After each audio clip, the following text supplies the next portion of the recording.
Up in those rivalry games. They could show up in those crucial games that are going to get you to the playoffs. They show up in the playoff games. God forbid they can show up in that final state championship game, college football championship game, bowl game, playoff game, NFC championship game, AFC championship game, Super Bowl.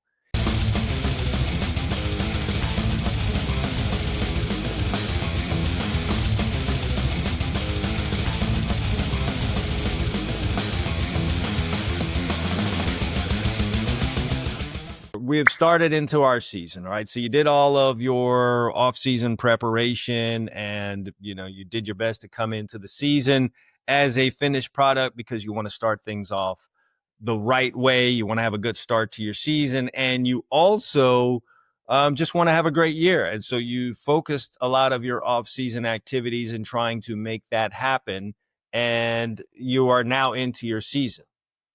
The work does not stop when you get into the season. Yes, I know you went hard when you were in that off season, and that's what you're supposed to do. Okay, these are the things that you need to go about doing in your off season because you do indeed want to start strong. But here's the thing, though. Don't think that all of that work you did in the off season is just going to last you for 15, 20, 25 weeks if you're a pro. You still have got to work. There's a certain amount of maintenance that needs to go on there. And some guys are good with that and some guys aren't. What I have found is that guys who are good with it, a lot of times, though, they're just trying to continue to work on some strengths. And I understand that, right? You have a sharp blade. You want to make sure that that blade continues to be sharp. And you should do that, especially if what it is that you're working on is a core thing for your defense. So, for instance, you guys are a big press man team in your corner and you keep working on your press man skills. Undoubtedly, you should do that. However, you do need to spend some time working on the things in your game that aren't necessarily that good. And you know what those things are. And if you don't, you should have some awareness. Go watch some film, or at least let's try and play back in your head some of the things your coach has been telling you throughout camp and has had to repeat to you over these last couple of weeks now that the season has started. It's time for you to dig in and start doing some serious work about improving those things and closing those things out. Because here's a funny thing that happens. Those warts, right? And by warts, I mean those things that you are just not good at, that you're struggling with, that your coach keeps talking to you about, really do have a way of showing up in those crucial games when you go through the season. Up in those rivalry games. They could show up in those crucial games that are going to get you to the playoffs. They show up in the playoff games. God forbid they can show up in that final state championship game, college football championship game, bowl game, playoff game, NFC championship game, AFC championship game, Super Bowl. If you don't do something to drop some kind of ointment on those warts, they can get really, really huge at a time you don't need them to be around. So if you've got a problem with getting off of blocks, man, you better spend some time on that. And here's a part of the reason why those things pop up in those big games, or why they show up later on in the game in the playoffs. It's because teams are studying you and they've had a chance to see you on multiple occasions now not being able to do something. So if you've got a problem getting off of blocks or tackling, teams are 6, 7, 8, 9 weeks into the season going to realize that and say, you know what, this guy's really strong in his man-to-man coverage and really good, strong at the top of the route down the field.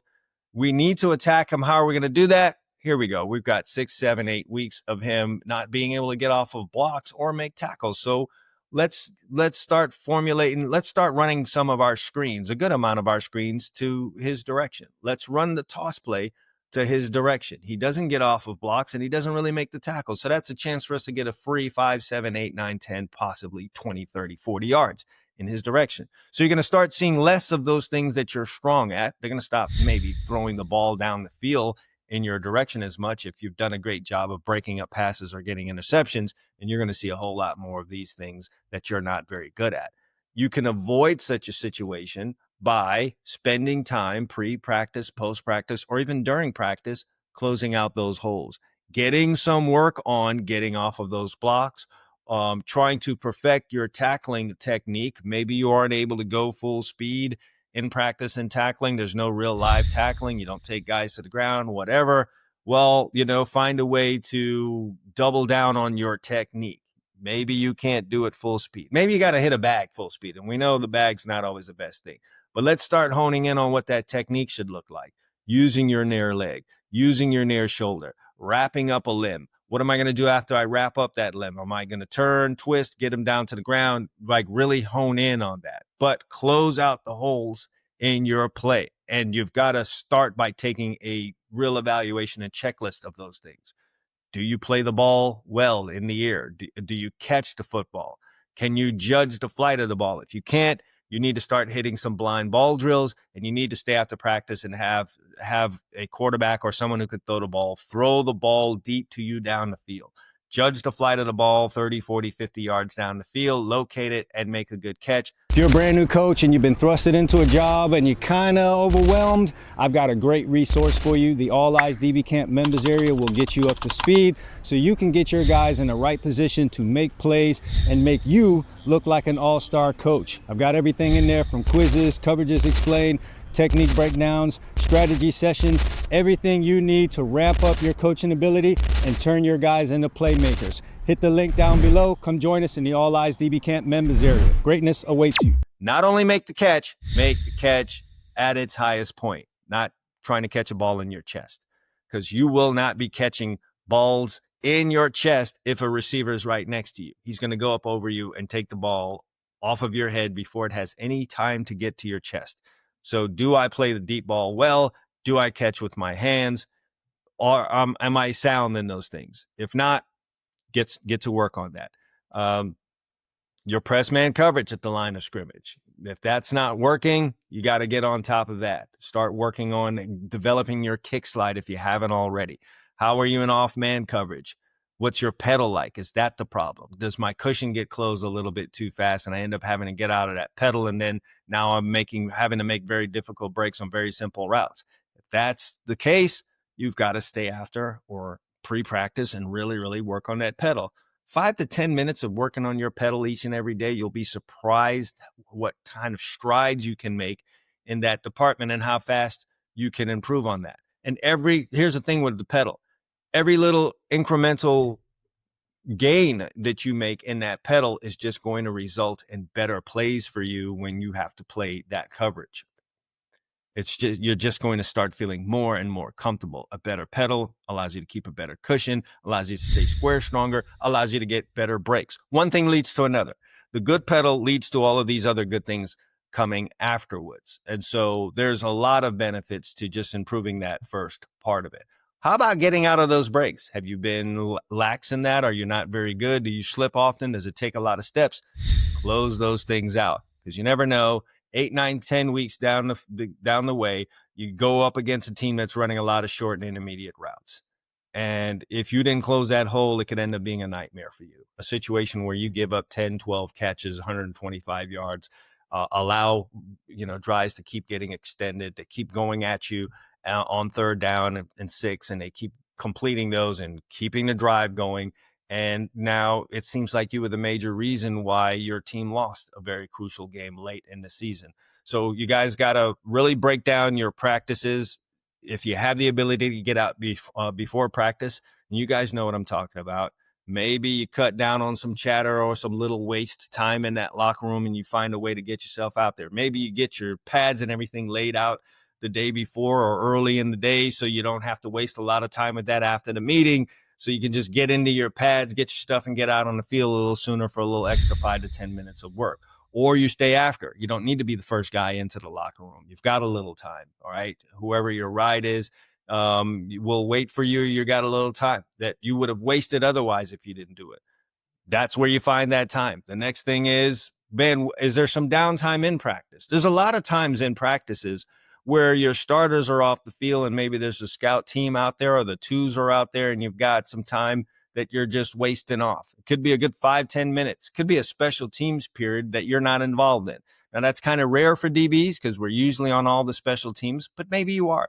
Maybe you're a guy that's not in this particular special teams that we're doing today. Maybe it's field goal, and we're not really found on that one. And so you spend that 5-10 minutes instead of screwing around. You spend the 5-10 minutes closing one of these areas that you have put down on paper that is a problem for you. You go fix those things. So that's just what I'm trying to preach to you guys today.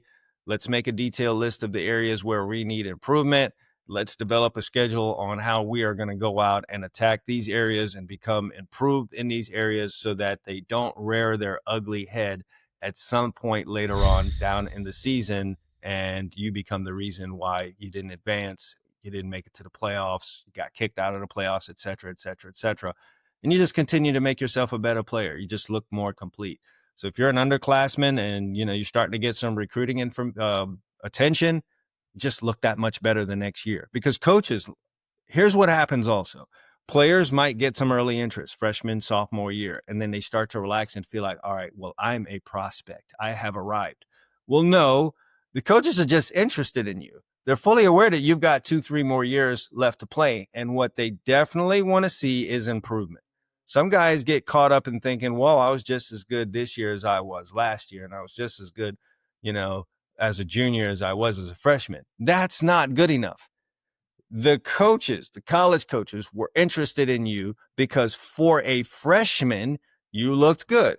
For a freshman, they know there's 3 more years coming, so what they're expecting is an improvement. They forecasted as a freshman with incremental improvements what you would be as a junior or senior.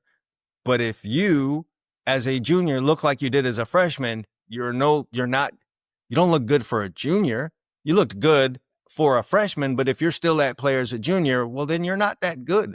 And suddenly, and I've seen this happen to guys, you just aren't getting that much attention anymore. You're not getting those phone calls. Or if you were offered as a freshman, I've got these quote hands up, offered, and you're trying to call these schools and speak to these coaches as juniors, and they're not answering your phone calls, that's a sign for you, all right? You didn't continue to improve. And so now their thought process starts flipping around to, oh, well, that guy peaked as a freshman. We've seen that before. We've seen a guy peak at age 15 or 16, and that's as good as he's going to get. Sorry, that's just not at that time good enough for us as college coaches. The college coaches are under a tremendous amount of pressure to win games and bring in guys that can really, really play. So you don't want to be that guy with holes in his game that decided to not try and improve on those things and found yourself as a problem for the team down the road, or a guy who just stopped getting recruited because he didn't continue to improve his game.